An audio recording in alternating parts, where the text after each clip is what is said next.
That's what's up. Yeah, come on. I.O.W. Sports Network, late night edition. Let's go. Come on. We about to raise the bar. Wild card mar. Everybody grab a seat, cause you know we about to spark. Late night sports talk. Modelo Lisaga. Man, you don't wanna start. Wild card mar. We about to raise the bar. Wild card mar. Everybody grab a seat, cause you know we about to spark. Late night sports talk. Modelo Lisaga. Man, you don't wanna start. Wild card mar. Hey. L Boogie with the hot flame, ashtray full of top names, little tree for your membrane. This the 9-hour time frame. I just snatched up a 6-pack, got my hands on a lid pack, whipping up a little batch of snacks. Yeah, man, I think I'm all set. Late night, can't sleep. Go ahead and just tap in. Better grab you a cold one, and we about to get some laughs in. Wild card on the microphone, he'll hit you with a couple flurries. Y'all need to just strap in for some entertainment sports commentary. About to raise the bar. Wild card bar. Everybody grab a seat, cause you know we about to spark. Late night sports talk. Modelo Lisaga. Man, you don't wanna start. Wild card bar. We about to raise the bar. Wild card bar. Everybody grab a seat, cause you know we about to spark. Late night sports talk. Modelo Lisaga. Man, you don't wanna start. Wild card bar. Hey. Wild card bar. Wild card bar. I.O.W. Late night sports. Wild card bar. Wild card bar. I.O.W. Late night sports. Wild card bar. Wild card bar. I.O.W. Late night sports. Wild card bar. Wild card bar. I.O.W. Late night sports. Hey. Give me a second, let me light up real quick. Ladies and gentlemen, boys and girls, people of all ages, welcome to the I.O.W. Sports Late Night Hour Edition, hosted by Mr. Modelo himself. You already know the name by now. You know what I'm saying? Wild Card Mar. You already know the vibe. Pull up, let's go. We about to raise the bar. Wild card bar. Everybody. Yeah. What is up? What is up? What is up? What is up, my peoples? What's up? What's up, my peoples? What's up? How's everybody doing? We are here. Yes. Breathing in the fresh air because we are blessed to see another week and you got to be thankful for it. But yes, we are here with another episode of I.O.W. Sports Late Night Hour Edition with your boy, Wild Card Ma. Episode 238. I do believe that my numbers are correct. And of course, as always, got to give a big shout out, big thank you to the big homie, brother from another mother, my player partner pimp. I call him 40 Water. Y'all call him Silent Hill TDS for the dopest intro in the podcast game. Yes. We about to hit the bar. Wild card ma. Much love. Much appreciated. Hey, going over to YouTube. Type in Hitchhikers. Go show my player partner Pimp 40 Water some love on his YouTube page. And of course, while you're on YouTube, go and show us some love on I.O.W. Sports Network, because I.O.W. Sports Network is the page address for as well as the YouTube, the Instagram, as well as the Facebook. Like, share, subscribe, hit that bell notification. Hey, spread the word what we got going on at I.O.W. Sports 1. I.O.W. Sports 1 is the Twitter handle. But please, feel free, viewers, watchers, listeners, feel free at any moment, any time to go on over to the Facebook page and drop you a hot take, a hot sports take. Go ahead and feel free to drop you a hot sports meme. Get everybody laughing. And of course, you know we emphasize big time on the networking part here at I.O.W. So hell, you got your own content, like you got your own podcast, you got your own sports podcast. Hey, y'all know the deal. Share your content. Hell, you got a small business. Let somebody know of what goods and services you can provide. And please, don't feel shy. Anytime hey, you got a little extra cash left over, bills is paid, family is taken care of, and you want to support the cause, always go cop some merch. Go cop some merch. It's right. There's a link right at the top of the Facebook page. It has all that for you. But one thing you can't get off that link is the official snapback, because you gotta hit the Cash App. $30 to the Cash App, $ I.O.W Sports Network. Give us a physical address, and in return, the exclusive snapback. Real exclusive. Like you a real I.O.W.ite. I.O.W bird head if you got one of these. It's only a few cats on the earth that got this hat. That's how exclusive it is. Real exclusive shit. But anyway, now that we got that out the way, everybody in the building with us. And y'all know how we do. I'm just rolling up right now. Don't mind me. But big college weekend. Of course, week 3 of the NFL. Of course, you have Pujols making history. Mr. 700 now. Out in LA, hit 2 bombs, 69 and 70, 699 and 700. I'm all tongue-tied and shit. So Albert Pujols did that over the weekend. But I gotta show some love. Top play of the night. And I don't like to do it because this fan base is so nauseating. And well, it happened in tonight's Monday Night Football game. And look, we just got to show some love. We just got to show love when love is appreciated or when it's due. And in this situation, it's kind of due. But it won't happen too often. All right. Check out what happened tonight on Monday Night Football. Play clock near 1. Corner of the end zone, Lamb. One-handed try. He got it. Touchdown, Lamb. What a catch. What a throw. And the Cowboys back on top. Great release off the ball and a great throw. When you're talking about running the route from the 2-yard line there, I mean, that ball's got to come out quick from the quarterback. There's just not, you run out of real estate if you don't get that ball up quick. He lays it on the outside shoulder perfectly, and Lamb, with one arm, makes it look routine. Well, he missed the gimme in the first half. Like I said, I'll give props when props are due. That was a good play by CeeDee Lamb. And guess what? He better. He had better made the play. Because that man had dropped the gimme earlier in the game. And up to that touchdown catch, had a real pedestrian game. Say what you want, Cowboys fans, but hell, your boy Cooper Rush, who has a good rapport with Noah Brown, was looking for him more than CeeDee Lamb. Say what you want. Say what you want. And I'm not saying CeeDee Lamb's overrated. I've seen some talk of it. But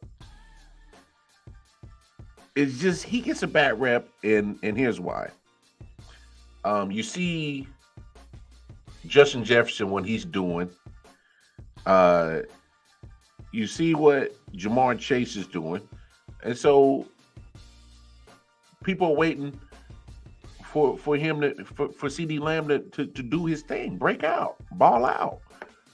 Hell, you can say the same thing for Jerry Jeudy out in Denver. You know? But no. Great play by CeeDee Lamb. I'm not going to hate on the kid. Made a great play. But anyway, y'all know the deal is. Y'all know what time it is. Get your beers, whatever, something to drink. I'm done rolling up. Time for the show to really get started now. Cheers, y'all.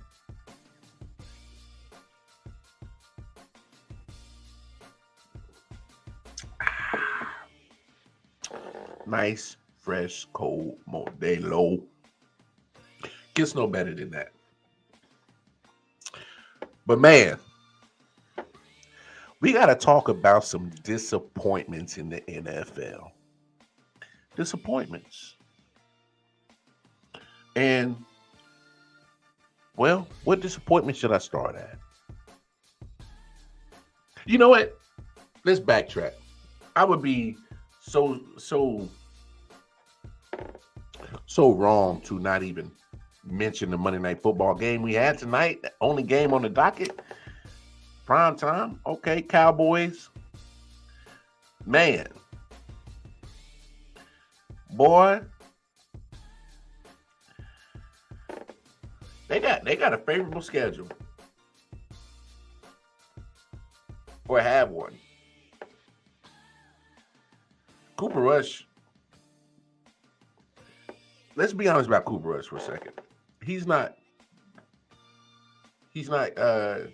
breaking down the walls or going crazy. But you know what? He's not crashing the Ferrari. He's not crashing the Corvette. And actually had some good throws. Obviously, the throw right there to CD. That was a good throw. Had good ball placement on that. You know, can't be mad at that. He's been real smart with the football. Hasn't been turning it over. But no, Cooper Rush has been, you know, he's adequate, and I'm using that term loosely, not because, you know, I don't think he's been, you know, blazing up the NFL scene. Does what's asked of him. Don't do too much. Doesn't get out of pocket. You know.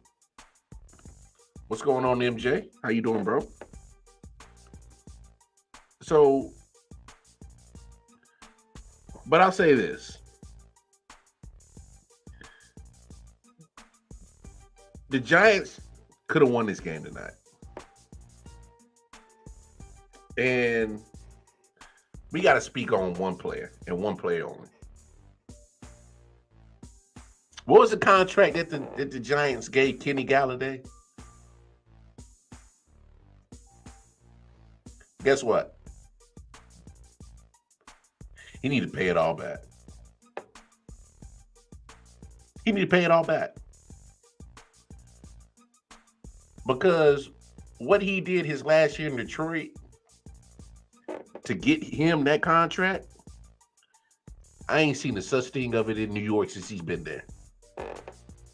And then it was on full display tonight. Granted, the one catch that he actually made, it was called back on a hold. So I'm gonna hold him to that.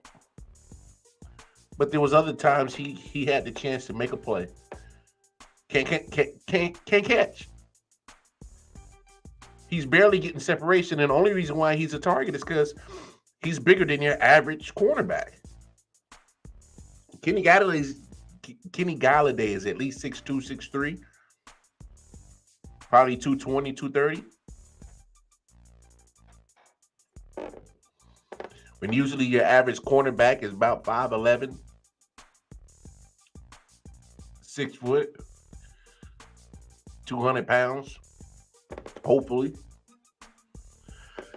And so Kenny Galladay stuck out like a sore thumb tonight. You like, yo, this dude is terrible. If there was a transaction that the Giants wish he could have had back and not make, it was Kenny Galladay. Schmack. Oh, I was getting there, Matt.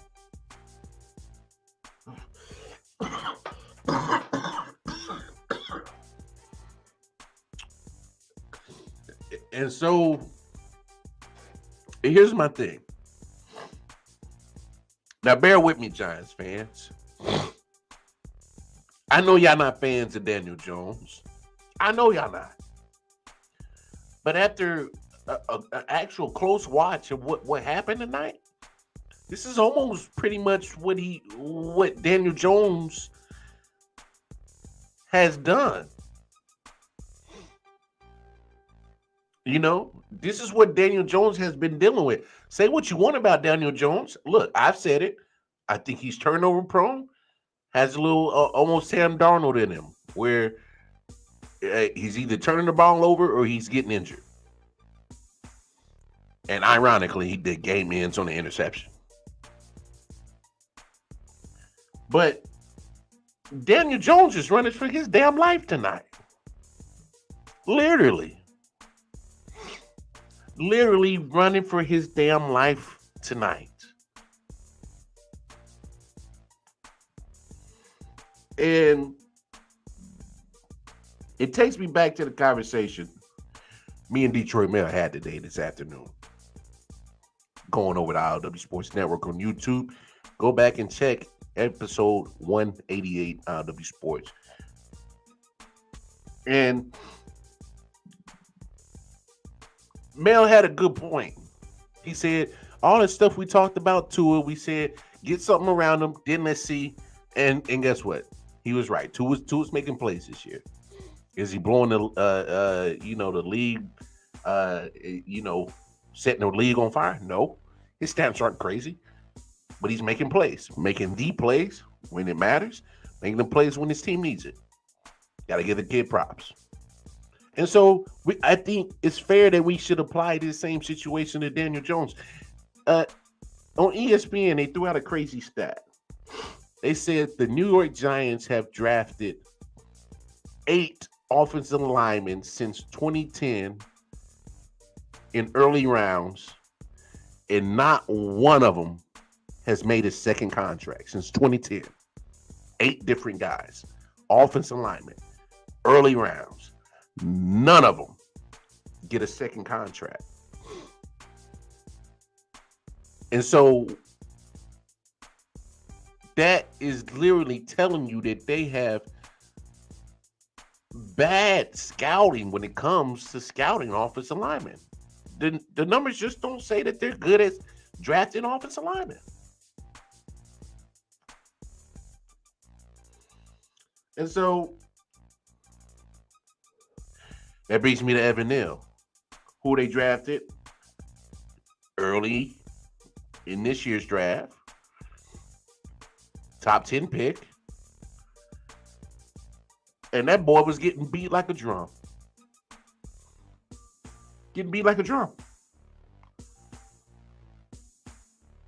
And he's playing right tackle, I believe. Evan Neal was.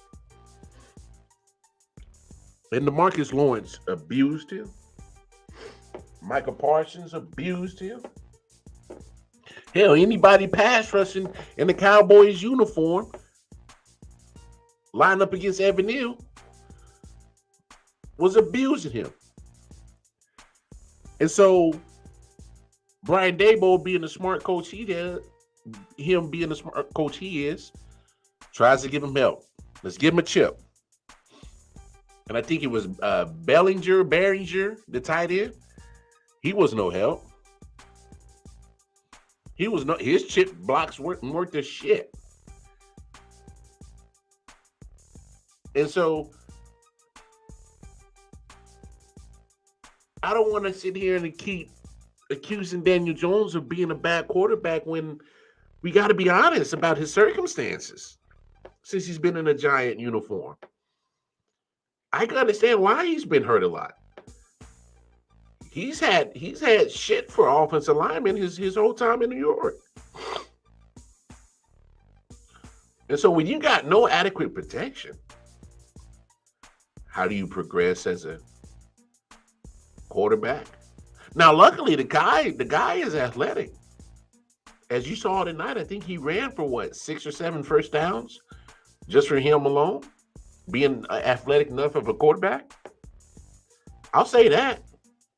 You know what Daniel Jones reminds me of? He kind of reminds me of a great value Alex Smith. Mobile with his feet. He can throw the football if he makes the right reads and makes the right decisions. You can't throw it up in double and triple coverage just to one guy. But I think I'm leading to that part where I guess I'm showing mercy for Daniel Jones. I think I'm showing mercy for Daniel Jones. Maybe I don't know. I thought I'd never do it. I thought I'd never see the day that Alcomar gives mercy, but y'all saw what that man was doing tonight. And he got what he could out of his squad. Saquon Barkley didn't have a too bad of a night. Got in the end zone. So Saquon did his best to help Daniel Jones. But besides Sterling Shepard, you have no legit wide receiver threat. David Sills, that motherfucker is slipping and falling and on his routes and not being consistent enough, and don't know what's going on with the tight end position. I don't know what that is. Bellinger, the guy that can't chip block worth a damn. But then besides that, like I said, we already talked about how bummy Kenny Galladay is. We already talked about his little bum ass. But there's not a lot of explosiveness on that offense. And so when you have not a lot of explosiveness and you only have so much explosiveness on your offense that comes from one person, it makes it easy to defend you. You know who you have to contain. Or I love the strategy where you let the superstar get off. Let him be a superstar. Shut everybody else down. You know? Let's see how great you really are. Let's see how much you can beat a team. We'll see. We like our odds. How great you are. You got to beat the whole team. Okay. I like our odds. Test the player's greatness then. And so, knowing the Cowboys defense, who is pretty damn good ever since Dan Quinn has taken it over, you know, he got this defense humming. Now you just need the consistency for the offense, who you thought that the Cowboys were supposed to be the offensive team. And so you want to see if they can put it together with that good defense. But damn it, Daniel Jones is. I think I turned over a new leaf for Daniel Jones. It's really not his fault. It's really not his fault. And I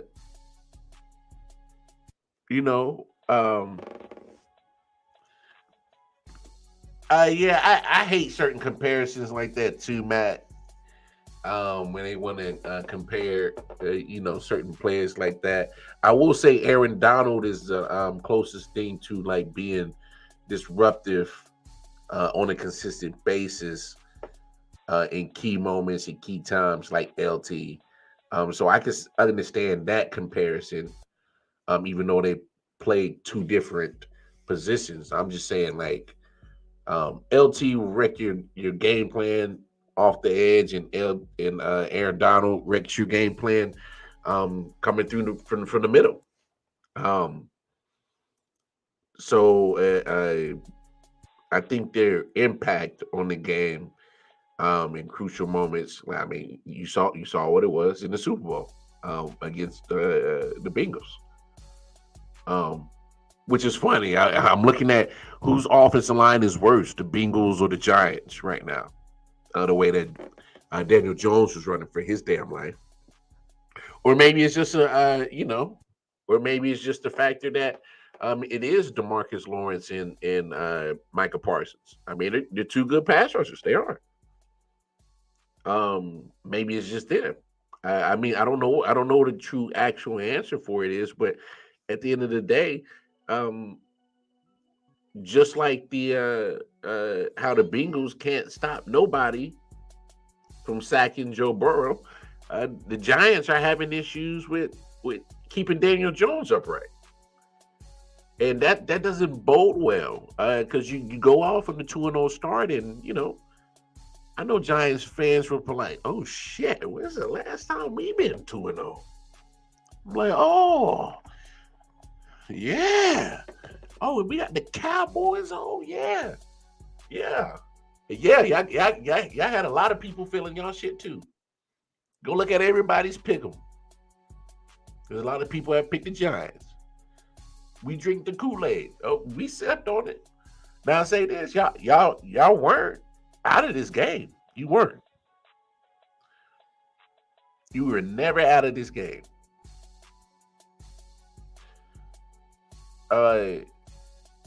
You had your opportunities. Defense actually was pretty well. Without I think Leonard Williams didn't play. One of your better defensive linemen, he didn't play. If I'm correct. So just imagine if you had him in the game, that probably makes it a little bit different. Um, and so I thought the defense actually held their own. You just wish that you can just have just a little bit more from your offense. I mean, it was literally the Daniel Jones and Saquon show. Sterling Shepard didn't have too bad, but if that's the only really threat coming from your wide receiver position, you're really not really scared of much. But I mean, look, the Giants, they're in that boat where they gotta figure some shit out. But I think they got some shit there. Now, we coming to the answer. If you bring Daniel Jones back, I mean, blew his ACL. That's not good neither. That takes one less weapon away from Daniel Jones. So now that news doesn't even get any better for the New York Giants tonight. After Sterling Shepard goes down, and so that's another devastating injury to Sterling Shepard in a Giants uniform. So I'm not sure what that holds for the future of his career, but them long, devastating injuries could do some mental shit to you. Make you question if you even want to love the game of football anymore like you used to. That's what they say. And I didn't want to go that far, Matt, saying that his career might be done, but it's something that you got to think about because this isn't the first major injury that he has had. He's had multiple. So I don't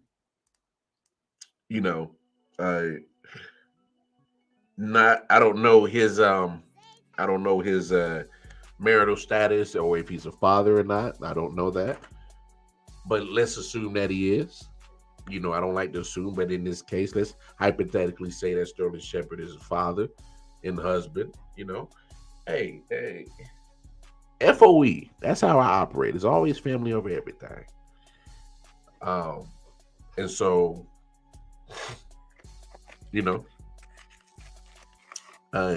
go ahead. All poker players at some point got to cash in their chips. At some point, they do. It's okay to go ahead and cash in your chips. Go enjoy your family.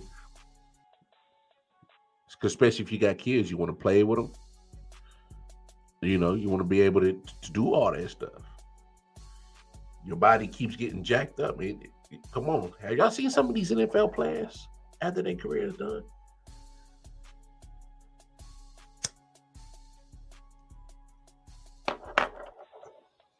Body's just tore up. Because this shit is a car crash every time they hit each other. Legit car crash. That's right. You got to be of a special breed, physically and mentally, to want to play this game. And this is why I always fight and fuss at the players that they should get fully guaranteed contracts. Because of that part.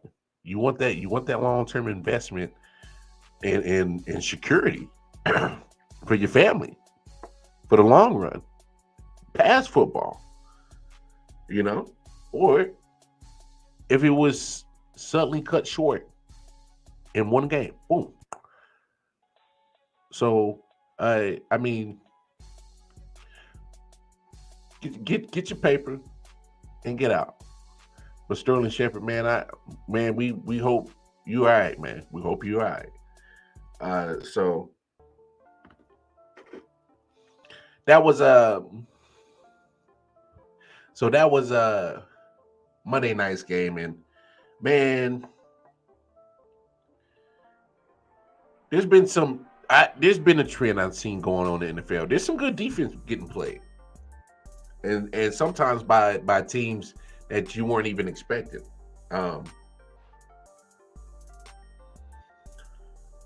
But the teams that the media likes to point out and hype, like I remember when Russell Wilson got over to Denver. I remember when Justin Herbert and the Chargers made the trade, get Khalil Mack, get J.C. Jackson, sign Darwin James. I remember the Raiders getting what's his name? Chandler Jones, getting Devontae Adams. And how the AFC West was going to be murderers row. They're going to beat the hell out of each other in that division. And, well, I'll say this. Let's take a real look at the division. The Chiefs, well, the Chiefs are the Chiefs. They got some things to clean up. The performance that they did in Indianapolis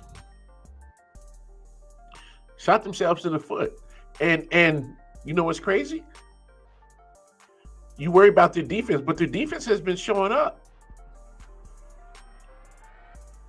They've already shaved 10 points out of what they were giving up last year. They were giving up 33 points a game last year. They cut it down to 22. Hey, I'll take a small victory like that. When you got an offense like that, all you need to be is a mediocre defense. You need to be middle of the pack. And you could probably find yourself in the Super Bowl. Being dead serious. And you know how I know it? Because the Chiefs done it twice. Both times they went to the Super Bowl, they had a middle of the pack defense to go with that offense. That's all they need. But they got some things to clean up. They got to clean up the communication. Patrick Mahomes has to, be a little bit more quick and decisive with his decision. You don't always have to roll out the pocket and do the sidearm and the running around. Sometimes make a quick decision and get the ball out your hand. You got to help out your offensive line, but we got to talk about this. I'm all about players getting y'all money. So y'all remember when Orlando Brown Jr. Refused the contract, didn't like the terminology, whatever, how the money was built, or the guaranteed dollars of it. And so he's looking for top left tackle money. So he's looking to get past Trent Williams. And we'll discuss Trent Williams, by the way, in a second, because his injury affects a lot of things in San Francisco, too. That affects a lot. But He wanted the money, and he was piss poor yesterday. Getting pushed back. Uh, uh, you saw Pat rolling to his right a lot because the pressure was coming from his backside. He was just getting beat like a drum. I didn't understand it because he did well against Khalil Mack and Joey Bosa 10 days before. But hey, this is what I'm saying. When you bet on yourself, you got to be able to back it up. See, Lamar Jackson's betting on himself. And you see what Lamar Jackson's doing. He's driving the price up. He said, oh, I'm definitely cashing in. Cashing in. And so if you're gonna bet on yourself, you better be playing some elite football every Sunday, Monday, and Thursday. Sometimes Saturdays. You better be the dog, the alpha, the omega. You better be one bad motherfucker. Shut your mouth. Otherwise, you are playing into the organization's hands and you are going to come up short on your money. Because this is weird.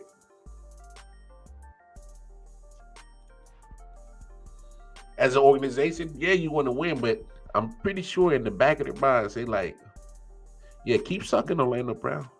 Because this is our ammunition when we come back to the table at the end of the season. This is going to be our ammunition. And we're going to remind you that, boy, you was Pip Pope. What kind of money you want again? How about this? You go ahead and test the market. Or you can accept this contract and this is where we at. So you don't want to play into this organization's hands. Don't do it. You don't want to do it. All right, let's look at the Chargers. A lot of people, a lot of the talking heads. Oh man, the Chargers. Well, guess what? Justin Herbert's already been banged up. Had the little rib issue. And he just lost a big piece on his offensive line. Rashawn Slater, all-pro left tackle, biceps torn. He out for the season. Out for the season. So there's your protector, your anchor on your offensive line. There's your backside you got to be more cautious about. Oh, not to mention, if somebody kicks you from the back, they putting the shoulder right into those ribs that are already hurting. And I agree with you, Matt. You can see in the game that Herbert was hurting. You can see in the game that he was hurting. But guess what, man? Don't be too prideful and say, yo, boy, these jokers is tearing my ribs up. They is slapping all kind of barbecue sauce on my ribs and they eating these motherfuckers up. It's okay to say it and just be like, hey, man, I'm doing more harm being in the game to our team. What Chase Daniel did. It's okay. Because one thing you don't want to do is jeopardize right now for what possibly can be the next 10 years at the quarterback position with the Chargers. Sometimes you got to look at the long game. I would rather have Justin Herbert for 10 years than just these few games right here. It's okay to rest him a game or two. It's okay to rest him for a game or two and let him heal. Because you would rather want Justin Herbert at 100%, and that gives you a better chance to win. The more you win, the better chance you get closer to a playoff spot. When you get in the playoff spot, all bets are off. You go on a hot streak, yeah, you might fuck around and find yourself in the Super Bowl. You don't want to jeopardize the end game for these little games so early in the season. Now, I'm not saying miss 2-3 games. Game, reevaluate. But those 10 days weren't enough rest. And guess what Jacksonville did? Hey, give Jacksonville their credit. That defense, that defense scary. That defense is scary. And they get after it too. They trying to hurt something. They trying to hurt. They tried to absolutely beat the damn piss out of them Justin Herbert yesterday. And it's crazy. I agree with this statement 100%. So you play on Thursday when the injury first initially happens. So then you obviously get an extra 3 days rest. So if you get rest him again, that's at least a good solid, 14 to 16 days of rest, not getting hit. But to put him in pretty much what they did with him yesterday against Jacksonville was put that man put a stake in the lion's den. That's what they did. They put a stake in the lion's den. You know what I'm saying? Packing Lions is they gonna claw and scratch and bite and tear that damn raw meat up.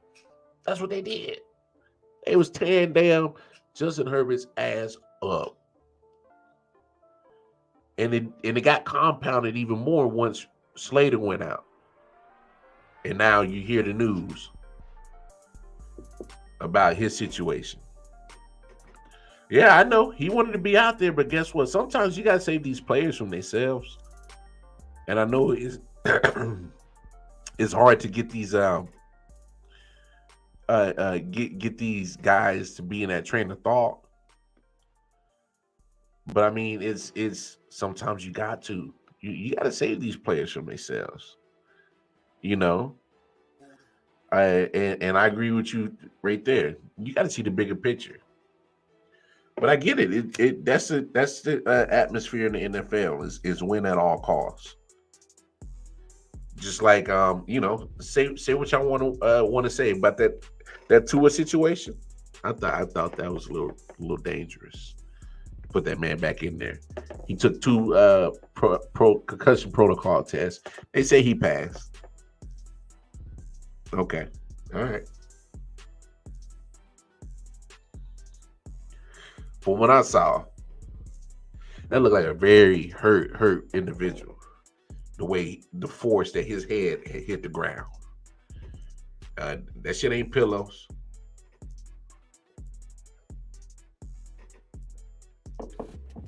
That ground ain't made out of no memory foam.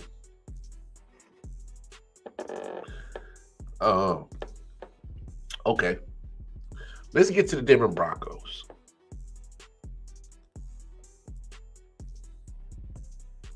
What's up, Tim? Shout out, Tim. How you doing, brother? So let's get to the Denver Broncos. They're the ugliest 2-1 team I've ever seen. That offense,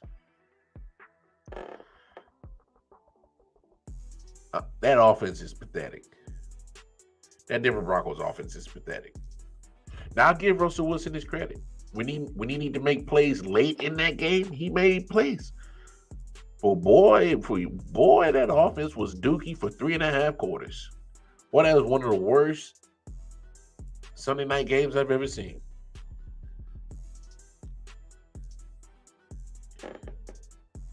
They talking about let Russ cook. What Russ cooking? He cooking oodles and noodles? What was he cooking? He cooking top ramen? What, he putting cereal in the bowl, pour some milk over it, call it cooking? He cooking eggs?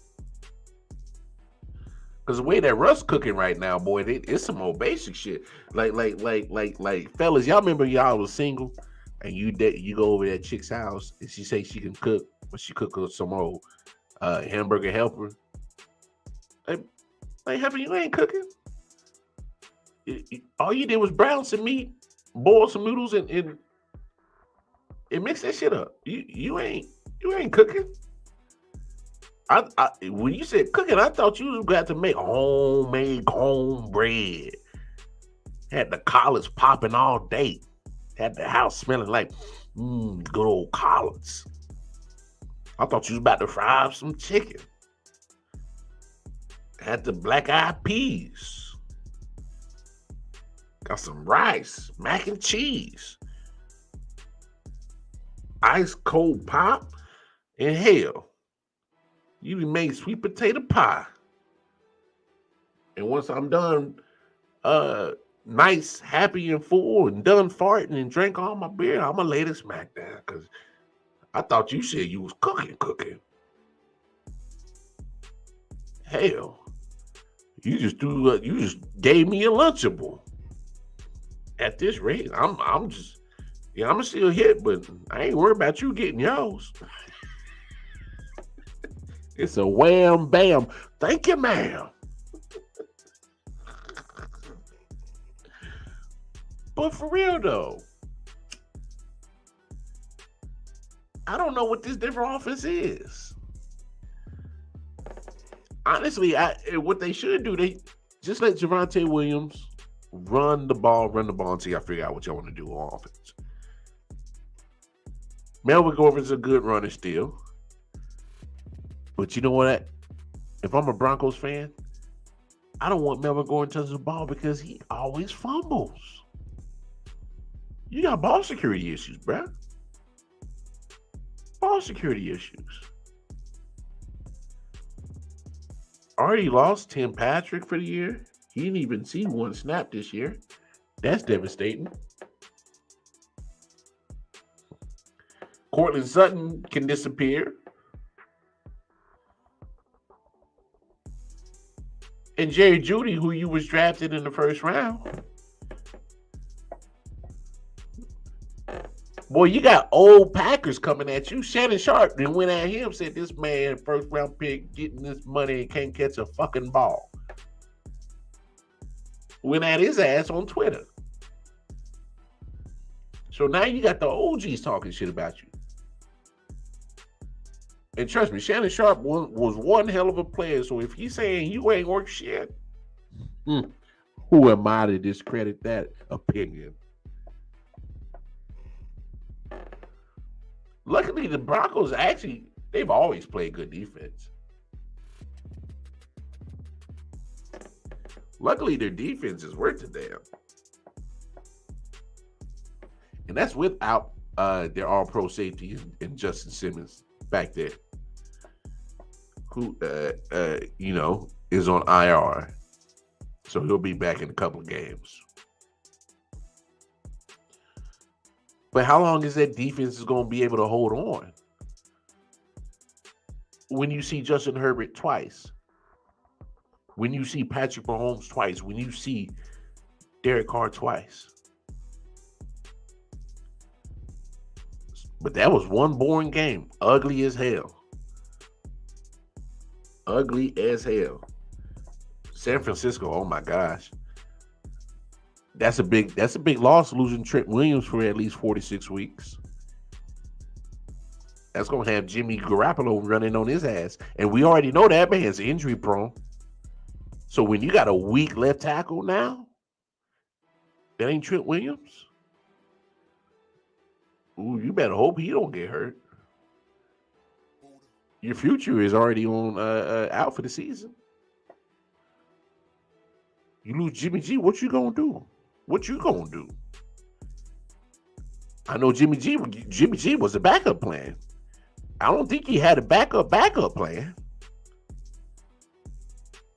So that's an injury that you want to pay attention to, and how that changes how the 49ers are looked at in the future. I'm not saying it ends their season, but I think it changes a little bit about how they operate in the next couple weeks. But man, Jimmy G did not help his stock last night. Boy, he did not help his stock last night. And then you got the lonely Las Vegas Raiders.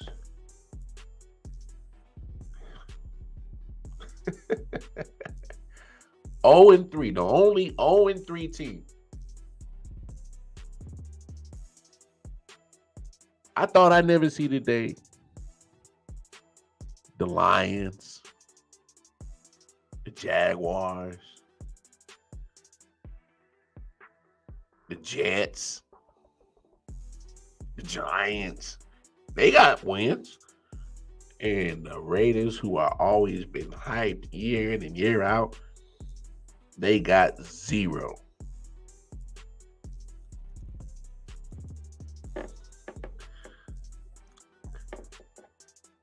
Nothing.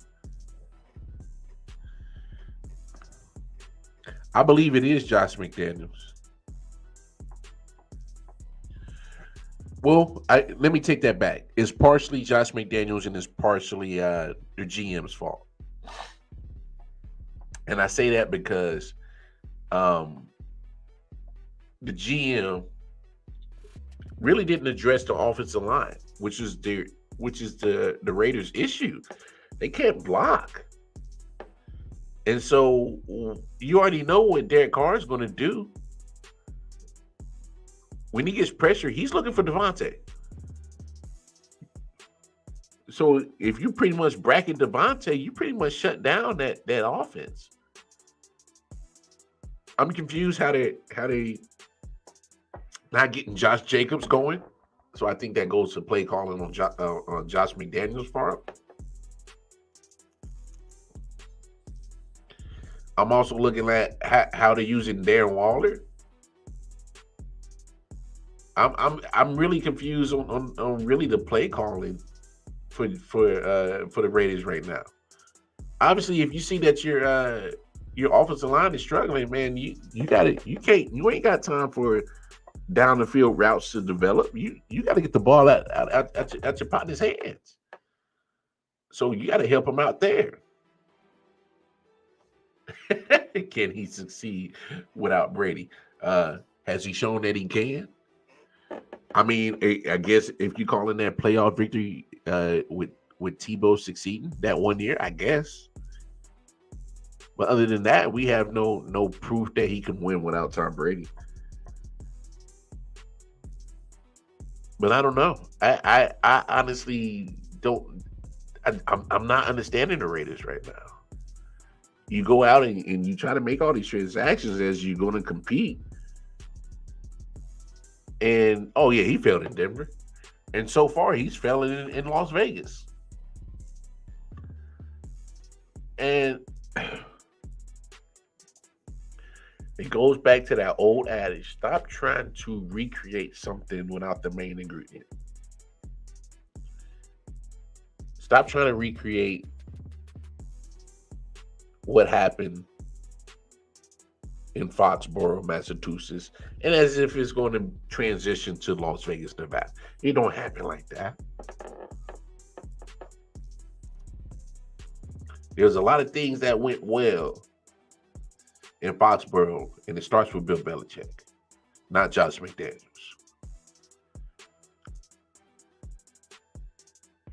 When he wants to dial it up and actually coach and stop trying to be cute, he's actually he can be a good play caller. But I don't know what he's doing right now. Right now, he's looking like a sucker. That's what he's looking. He's looking like a fool way over his head. Pretty much got a Ferrari offense, but he's used to driving a Ford Pinto. Because when you got Devontae Adams, Hunter Renfrow, Darren Waller, Josh Jacobs, and you actually have an adequate quarterback in Derek Carr, and you're 0-3,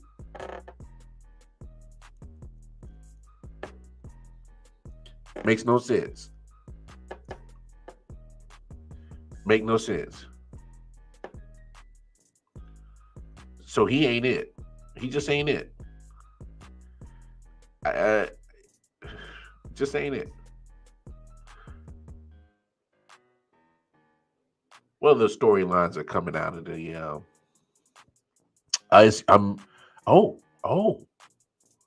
the Pro Bowl. They're taking away with the padded game. And I gotta find the episode of that, but I do believe the big homie Nick Shine kind of said something like this. Like have a little competitions and stuff, and but if you're gonna play, do something similar to like a flag football or like a beach football or something like that. But we still gotta understand these fellas still can get hurt playing flag football. So is this the right answer? I don't know.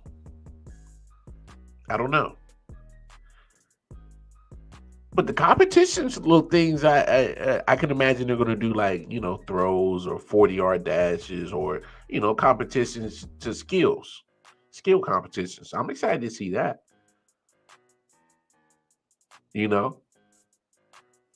Because they used to have like the quarterback challenge back in the days. I wish they still did that, something like that. And then at one point they did the skills competition and stuff like that. Those are cool to watch. So it's kind of taking the element like the NBA when you got the skills competition on a Saturday, then you got the actual basketball game on Sunday. But in this case, they won't be padded anymore. Hey, by all means, it's fine. So yeah, man, they doing flag football, man. But so they're going to do it in, I think they're going to try it out in 2023. So that's this upcoming Pro Bowl. So we'll see. We'll see how it goes.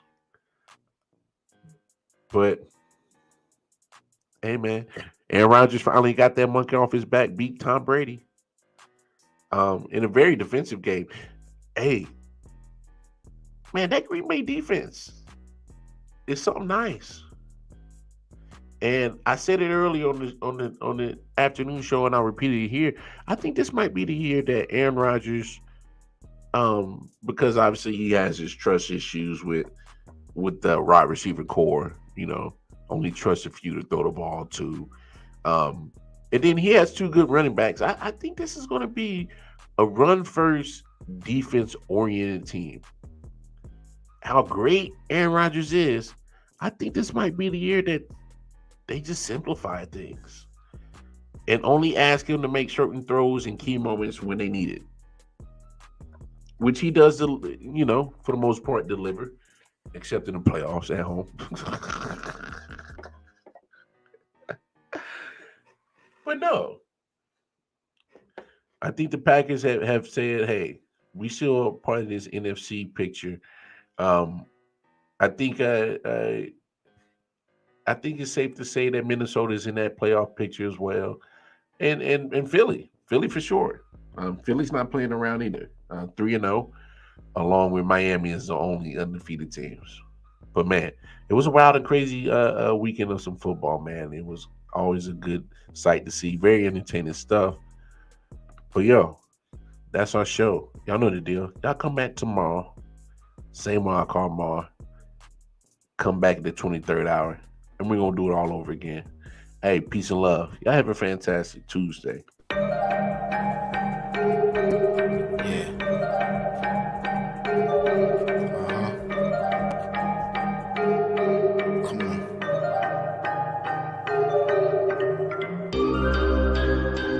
Silent Hill TV, yes. Hitchhikers.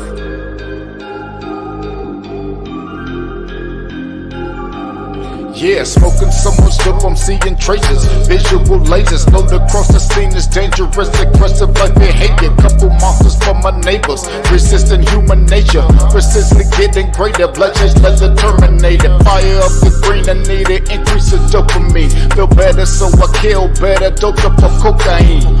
Roaming like I never had a home, so I'm all alone. Smoking bones down the chromosomes till the filter's gone. Suffocating under heavy pressure, the signature marks are the cornerstone of a nigga that's ready to spark. Like the pathway through the treacherous, wonderful dark. Searching for a lost spark, curators of a lost art. Desperately holding shit together until it falls apart. Blood started pooling the water, just waiting on the sharks. Love is the deadliest game, but I'll just massacre your heart. Tearing at your body, wondering how did we start? Fuck man, I think a nigga about to spaz out, cause I don't give a fuck no more when I'm down to my last